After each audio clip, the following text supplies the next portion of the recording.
สุดฝึกอบรมเวียกงานการบริการและบริหารรัฐดิจิตอลอยู่แขวงบุรีคำไซได้จัดขึ้นในระหว่างวันที่ 30 มิถุนายน กรกฎาคม 2026 อยู่ที่ห้องประชุมของแขวง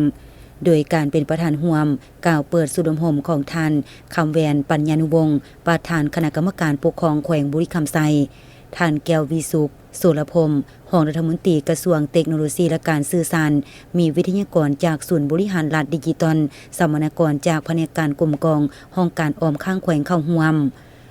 วิทยากรจากแผนกคุ้มครองและพัฒนาระบบบริหารรัฐดิจิตอลศูนย์บริหารรัฐดิจิตอลกระทรวงเทคโนโลยีและการสื่อสารได้นำเสนอการนำใช้ซอฟต์แวร์ระบบการสื่อสารภาครัฐภายหลังเรียนรู้ภาคทฤษฎีและภาคปฏิบัติตัวจริงภายในห้องแล้วสัมมนากรจะได้นำใช้โปรแกรมทดลองปฏิบัติภาคสนามเติมอีกจุดประสงค์ของการจัดสุดอบรมเวียกงานการบริการและบริหารรัฐดิจิตอลให้แก่พนักงานรัฐกรเป็นขั้นตอนที่สำคัญที่สุดในการหันเปลี่ยนองค์กรเพราะเทคโนโลยีจะบ่สามารถเฮ็ดเวียกใดถ้าหากบุคลากรขาดความร่วมมือและทักษะเพื่อให้พนักงานรัฐกรเห็นถึงความจำเป็นในการหันเป็นดิจิตอลและลดผ่อนความเสี่ยงต่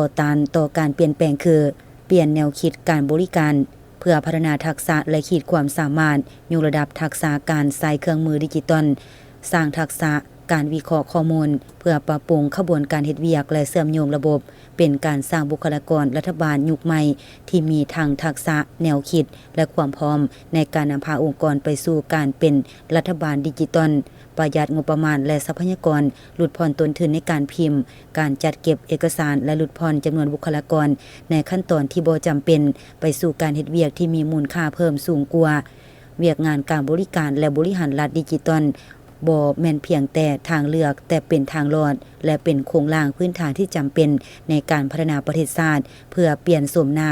ของภาครัฐให้มีความทันสมัยโปร่งใส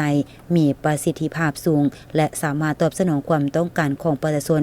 ในยุคดิจิตอลได้อย่างแท้จริง